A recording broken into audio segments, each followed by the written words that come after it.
Welcome back to the deep dive. Today we are staring down the barrel of, well, probably the most profound structural failure the internet has experienced in a decade. An incident that wasn't just, a temporary headache.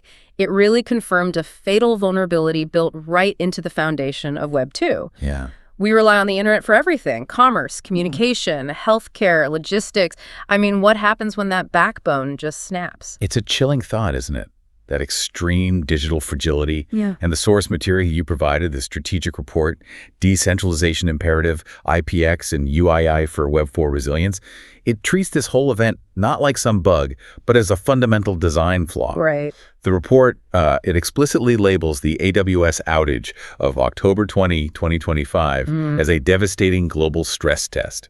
Strong words. Yeah, devastating is right. This wasn't just a localized power blip. It was like an instantaneous paralysis that rippled worldwide. It confirmed what a lot of infrastructure analysts have been whispering about for years, At critical concentration. Exactly. The concentration of our digital lives creates this single point of failure, a SPOF, that's just, it's too large to be acceptable, really. So our mission today, it's pretty clear.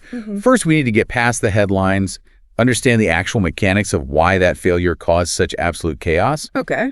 And then we dive into what the report calls this radical paradigm shift proposed by Linkspreed's DEV.Unity division, a move toward a truly decentralized network model, Web4, built on Project IPX and the UIID system. So this strategic report, it's like a roadmap out of this systemic digital dependency we're stuck in. We're going to break down the centralization problem thoroughly. Yeah. And then, spend most of our time really dissecting these two core, quite revolutionary solutions: Project IPX for the network structure and the UIID system for, self-sovereign digital identity. But to really grasp the scale of these proposed changes, we first have to appreciate the crisis we're trying to escape. Let's start with that US East 1 failure, the specifics. Okay, yeah. The report pins the origin of this global paralysis directly on the U.S. East 1 region of Amazon Web Services.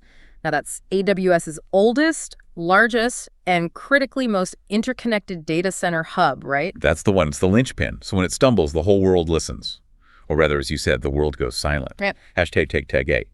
The mechanism of the October 20, 2025 failure. So what was the root cause identified in the report?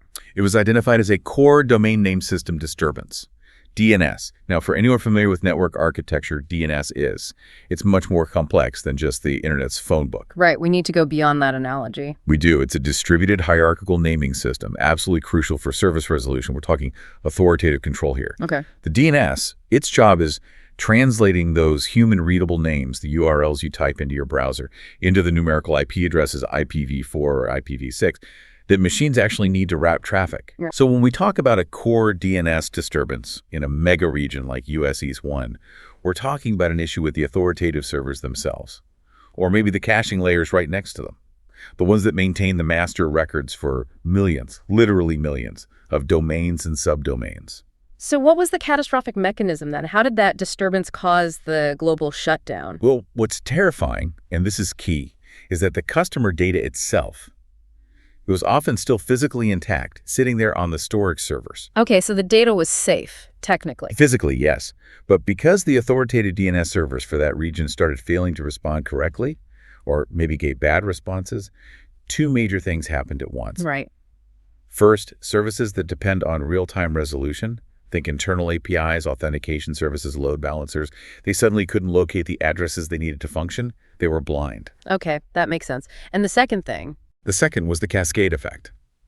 As cached DNS records started to expire across the global internet, these records have a time to live. Queries were automatically sent back to the now failing US East 1 authoritative servers. Creating a feedback loop. Precisely. A recursive dependency loop that just rapidly amplified the problem. It overwhelmed the failing system even more and starved the rest of the internet of valid lookups. That is the ultimate domino effect. So the failure wasn't just one server going down. It was the failure of the global system to find a way around that central directory bottleneck. Exactly. And the impact, the cascading impact, was instantaneous. Think about the local bakery whose entire online sales system runs through some small e-commerce platform. Yeah. Maybe that platform uses Shopify, which in turn relies on AWS integrations for logistics, for payment processing. That bakery owner, they don't know or care about US East 1 DNS servers. No. But their sales just vanished. Yeah. instantly. Gone. And the report's list of casualties, it's sobering. It details major paralysis across platforms we just take for granted, right? Snapchat, Fortnite, Roblox, Duolingo, Coinbase. Anything relying on digital identity verification or real-time connectivity was hit hard. If you needed to log in, or if the service needed to talk to another service? You were likely affected. And that ecosystem paralysis was the real economic dagger. Logistics platforms stalled, telehealth systems, they struggled with patient verification. Financial service apps couldn't resolve the addresses for necessary API calls to function. Just grinding to a halt. Completely. The report estimates the operational losses across various industries were just staggering, purely because services couldn't find each other, even though the underlying data was often still there. And the recovery time, you mentioned that's key to understanding the fragility here. The report talks about cascading errors and protracted recovery times, even after the initial DNS fix. Why was the rebound so slow? Because in a centralized hierarchical system like that, recovery is largely manual and sequential. Think about it. Millions of services suddenly try to come back online simultaneously. They all try to reestablish connections, refresh their caches. It's like a digital traffic jam. Exactly. The system just gets overwhelmed all over again.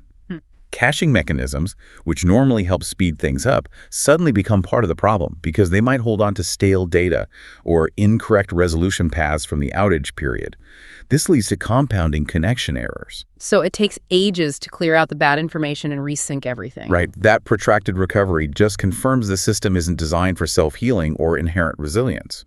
It's designed for massive scale, but concentrated at a single point. Or a few single points. #B, the unacceptable truths of Web 2 dependency.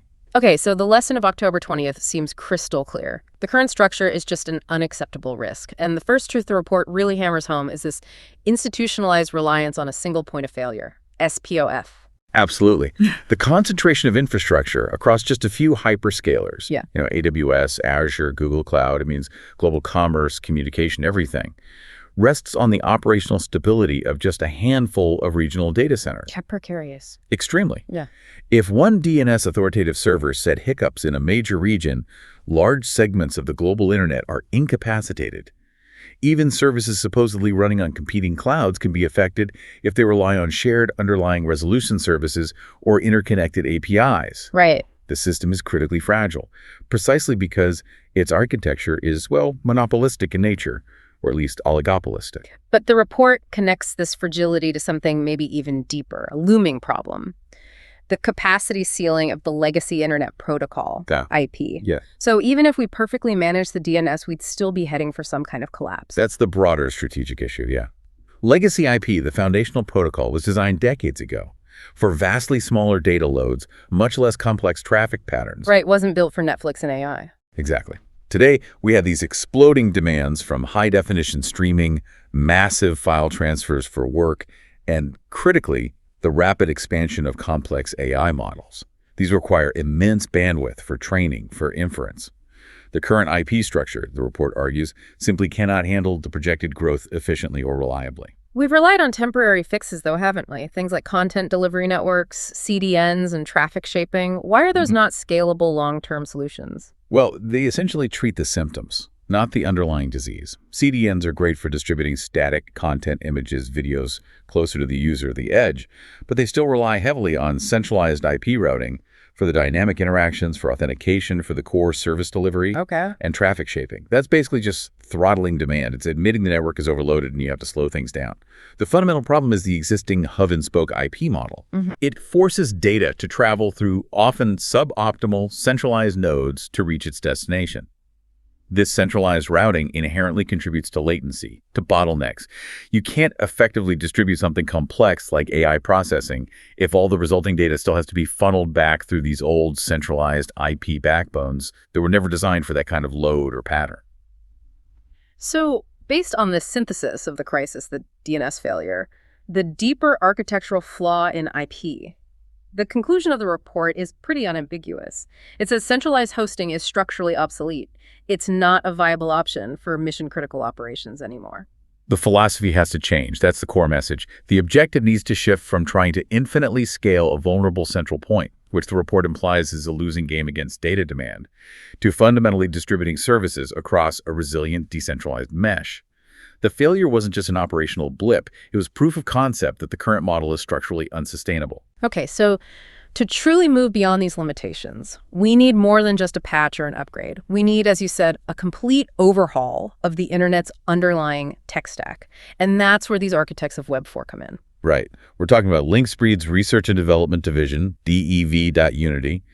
The report identifies them as the team actively developing the foundational open protocols for this next-generation internet, which they're terming Web4. So they're the skunkworks, basically, tasked with rebuilding the global network's plumbing. Pretty much. Their core mandate is huge. Create the technological base for a free, open, and robust internet.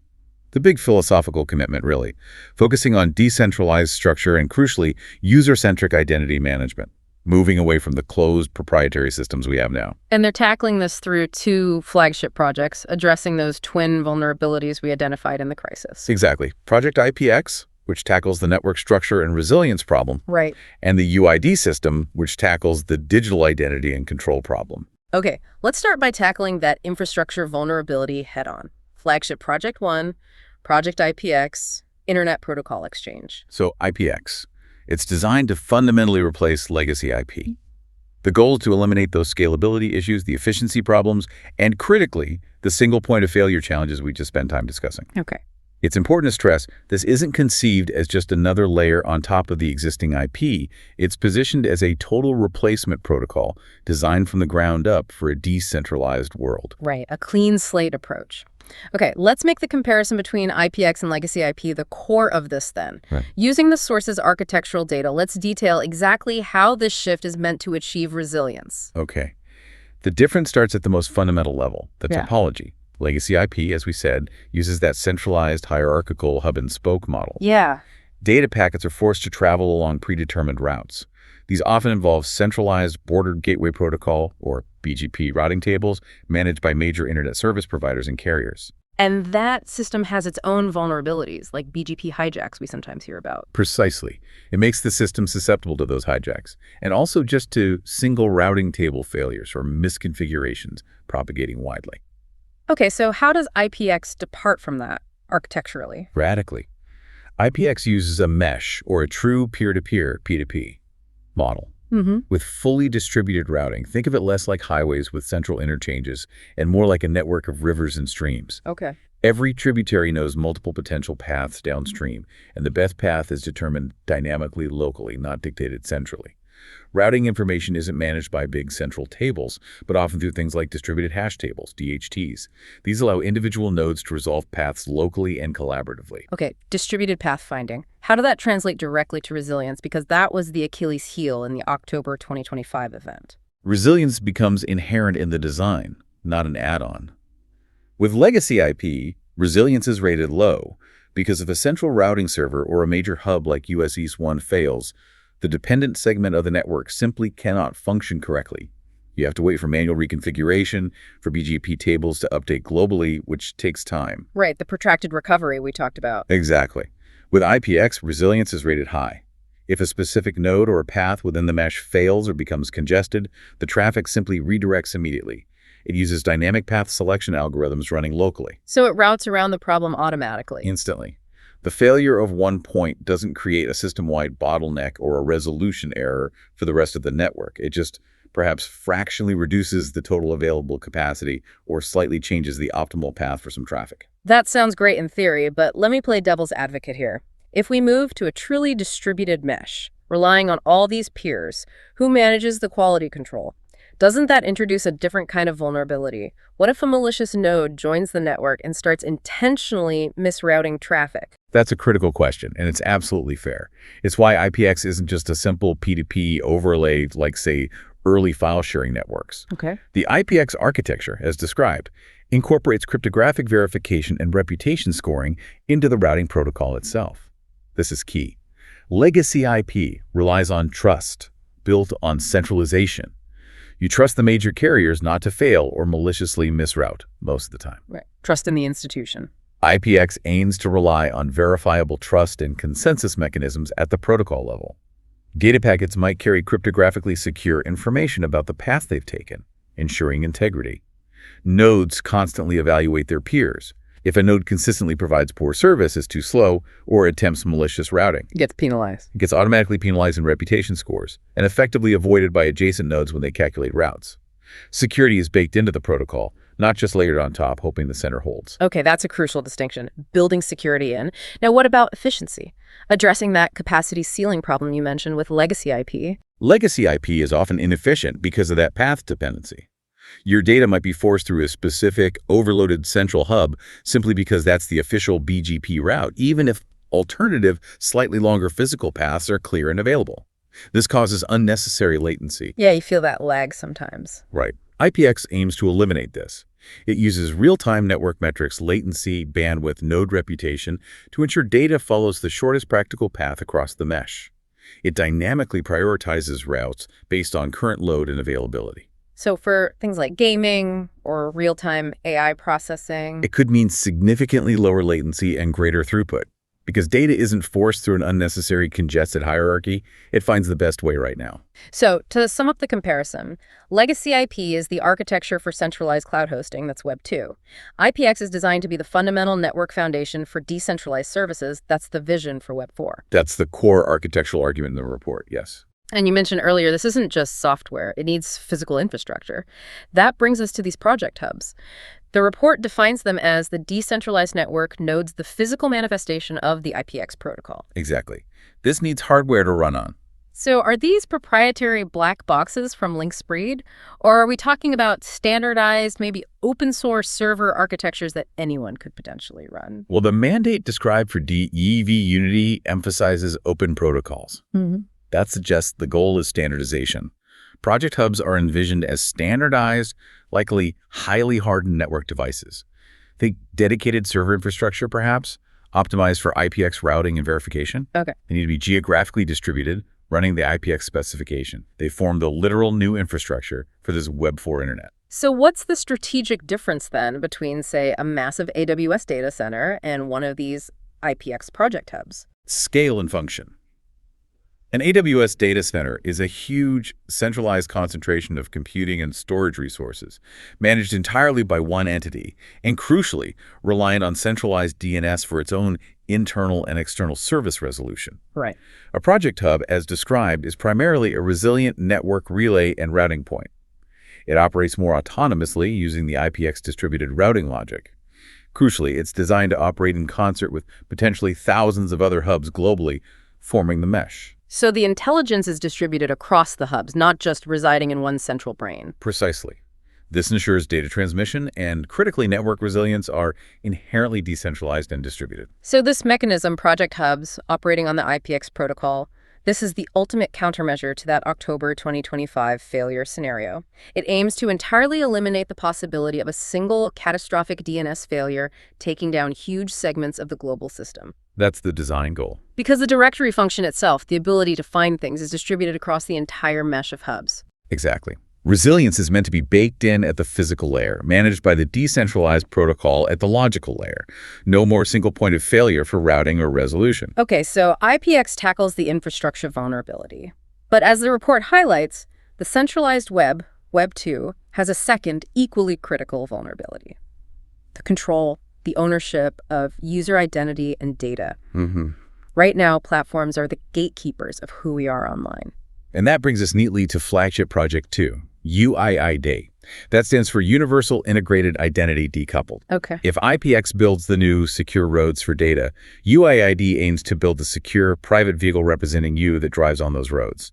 The fundamental problem it's addressing is that in Web 2, your digital identity is tethered to and ultimately controlled by central platforms. Google, Facebook, Amazon, Apple. Yeah, my login is their login. Exactly. If they suffer a massive data breach, your identity details are potentially compromised. If they decide, for whatever reason, to delete your account, your digital existence on that platform, maybe linked services too, can just be erased. You don't own it. So UID, just by its name, promises to decouple that identity. What does being a self-sovereign data object actually mean in practical terms for a user?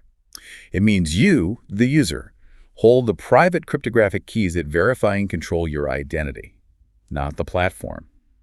The UIID is conceived as a cryptographically verifiable identifier that the user fundamentally owns and controls. Okay. Its existence, its authentication, crucially, are not dependent on any single central provider being online or even existing. If Google goes down tomorrow, your UID, in theory, remains valid and portable to other services that accept it. That is a massive shift in the power dynamic. It moves the point of authority from the company's server to the individual's device or wallet. Fundamentally. So instead of you relying on a company's database to say, yes, this is host speaker, you present a cryptographic proof that says, this is me, and the network or the service can verify that proof without needing a central intermediary. Okay, so it grants the user full verifiable control over their own digital identity and presumably permissions for accessing their data. That's the goal. But of course, the real world is complex. We need different levels of trust for different interactions, right? You don't need the same level of identity verification to post on a forum as you do for online banking. True. Which leads us to how the UIID system reportedly handles this complexity using a dual identity structure. There's a core ID, and then there are aliases. Okay, core ID and aliases. Tell me about that. This seems crucial for practical adoption. The core ID is envisioned as your single, verifiable, high-assurance identity. This is the one reserved for interactions that require a high degree of trust. Like what? Regulated activities like banking, maybe accessing government services, signing legally binding digital contracts, perhaps large financial transactions. It would likely require rigorous verification, maybe KYC, know your customer processes, linked to real-world identification, multi-factor authentication. It's designed for maximum assurance, minimum repudiation. Okay, so that's the heavyweight ID. And the goal there, I assume, is that you rarely expose this core ID directly. Keep its attack surface small. Precisely.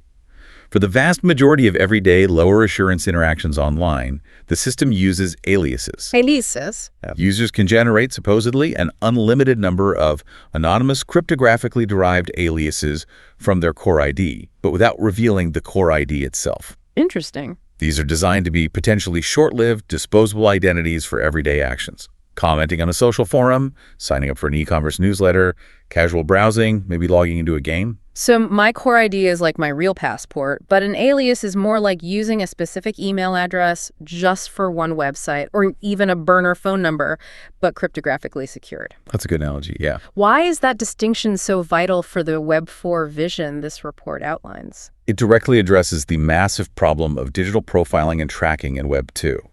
Right now, almost every interaction, whether you're buying groceries online or commenting on a cat video, can often be tied back to your single centralized identity. This allows platforms to build these incredibly comprehensive, sometimes invasive profiles about you. Right, the surveillance economy aspect. Exactly. The alias system aims to ensure privacy by default by separating your high-value verifiable identity from your general internet footprint. You can maintain multiple distinct online personas or simply remain unlinkable for most casual activity. This drastically minimizes the risk of pervasive tracking and profiling.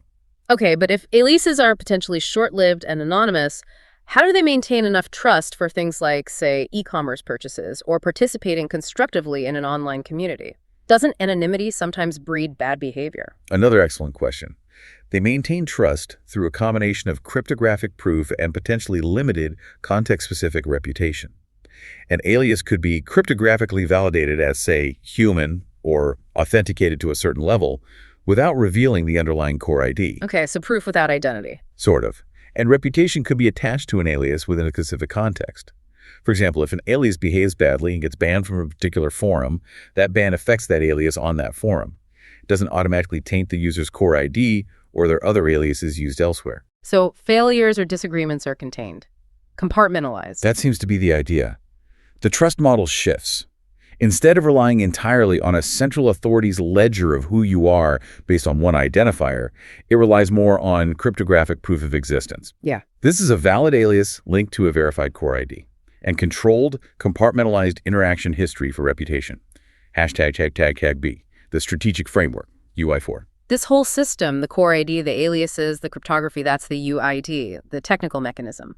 But the report draws a strong, and you mentioned necessary, distinction by also introducing UI4.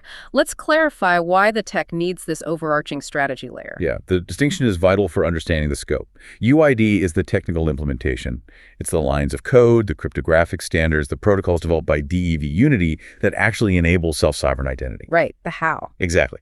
UI4, which stands for the Unique Identity Model for Web4, is presented as the strategic overarching vision and governance framework. It's about the rules of the road, the standards, the interoperability needed for this to work globally. Why can't UID just exist on its own? If the tech works, doesn't it just work? Well, think about it. For a decentralized identity system to be truly useful, it needs to be able to interact seamlessly, not just with new Web4 services, but potentially bridge to legacy systems during a transition. It needs universal standards so my UID can be understood by a service developed independently by someone else. So it avoids becoming a fragmented mess of incompatible identity systems. Precisely. UI4 is meant to define the rules of engagement. It would establish the legal, ethical, and operational guidelines. Things like, what are the acceptable standards for core ID verification across different jurisdictions? Are there reasonable limits on alias creation to prevent abuse? How are disputes handled?